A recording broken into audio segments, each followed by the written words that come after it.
This is hands down the best business book I've read this year, The Hard Things About Hard Things by Ben Horowitz. It covers very practical topics like navigating struggles, hiring and firing, managing politics, setting titles and promotions, running one-on-ones, giving feedback, scaling a company, selling a company, and so much more. The best part is every insight comes directly from Ben's own experience running companies. It feels like having a mentor and advisor in a book form. Whether you're starting, growing, or working for a company, this book is a must-read. In this video, I'm going to talk about 4 of the takeaways of what I have learned from the book. First is what to do when things fall apart. Life is a struggle, and CEOs probably face way more struggles than the rest of us. The struggle is when you wonder why you started the company in the first place. The struggle is when you want the pain to stop. The struggle is when you are surrounded by people and you are all alone. CEO is a lonely job. The most difficult skill as a CEO is the ability to manage his or her own psychology. Great CEOs all say, "I don't quit." When things fall apart, it is important to tell it as it is. Ben used to be overly positive and not burden the team, but he was wrong. It is important to be transparent about your company's problems, to build trust, to get more brains to work on the hard problems, and to build a good culture. A healthy company culture encourages people to share bad news. When things fall apart, you might need to lay people off, fire an executive, or demote a friend. Ben laid down step-by-step instructions on how to do these difficult tasks. One important step is to admit your failure. You are laying people off because the company performance failed, not because of the performance issues of the employees. Similarly, it is the wrong way to view an executive firing as an executive failure.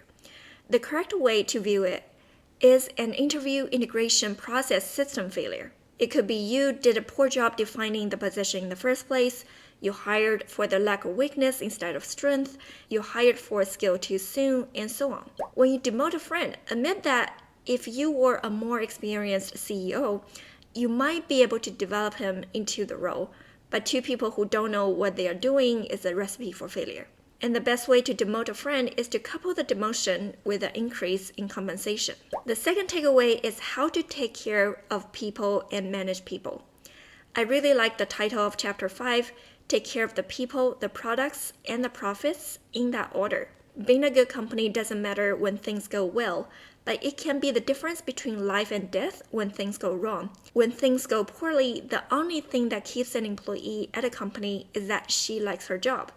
And things always go wrong. Ben is a big fan of training. When Ben was the director of product manager at Netscape, he wrote a short document, Good Product Manager, Bad Product Manager, which he used to train his team on his basic expectations.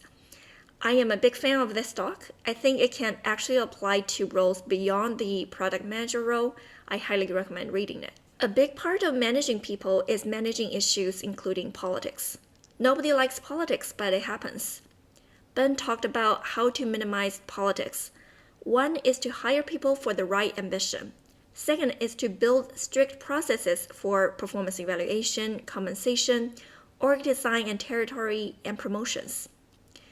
The processes also ensure fairness and transparency in your organization. It's interesting that Ben talked about how he deals with complaints.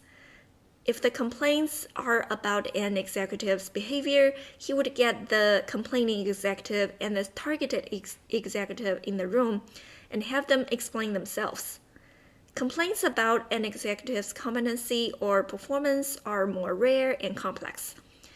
If they're telling you something you already know, you have let the situation go too far, and you must resolve the situation quickly. If the complaint is new news, you must make clear to the complaining executive that you are in no way agree with their assessment, then you must quickly reassess the employee in question. There was another tricky management situation Ben encountered where 2 excellent teams, customer support and sales engineering, went to war with each other.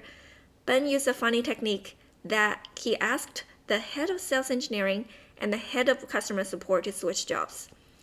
After 1 week, both of the executives diagnosed the core issues causing the conflict, and worked much better together. I thought this was pretty funny and also brilliant. The third takeaway is how to scale a company. 3 things become big challenges when the company grows: communication, common knowledge, and decision making. The following 3 techniques help with these challenges. The first is specialization. You will need to dedicate people and teams to specific tasks. The second very important scale technique is org design. The first rule is that all org designs are bad. You will optimize communication among some parts of the org at the expense of the other parts. You will need to figure out what needs to be communicated, what needs to be decided, prioritize the most important communication and decision path, and identify the path that you did not optimize. The third scaling technique is process. The purpose of process is also communication. A process is a formal, well-structured communication vehicle. So when should you start implementing processes? It depends, but remember, it's easier to add new people to old processes than new processes to old people. It is good to anticipate growth, but don't over-anticipate growth. And don't evaluate people against the future needs of the company, because managing at scale is a learned skill. It's nearly impossible to make the judgment in advance. Hiring scalable execs too early is a bad mistake. The final takeaway is how to be a good CEO and a good leader. There are 2 core skills for running an org: knowing what to do and getting the company to do what you know. You need both to be a good CEO. The most important attribute required to be a successful CEO is leadership. So what makes people want to follow a leader? It's the ability to articulate the vision that's compelling enough to make people stay even when things fall apart. It's the right kind of ambition. Truly great leaders create an environment where the employees feel the CEO cares more about the employees than she cares about herself. In this kind of environment, an amazing thing happens. A huge number of employees believe it is their company and behave accordingly. It is the ability to achieve the vision. It's the competence. And of course, there is a huge difference between the peacetime CEO and the wartime CEO. A CEO can build the skill sets to lead in both times. Okay, so here are my 4 takeaways from the book. There are many more practical tips we didn't cover in this video, so I encourage you to refer to the specific sections when needed. That's it for now.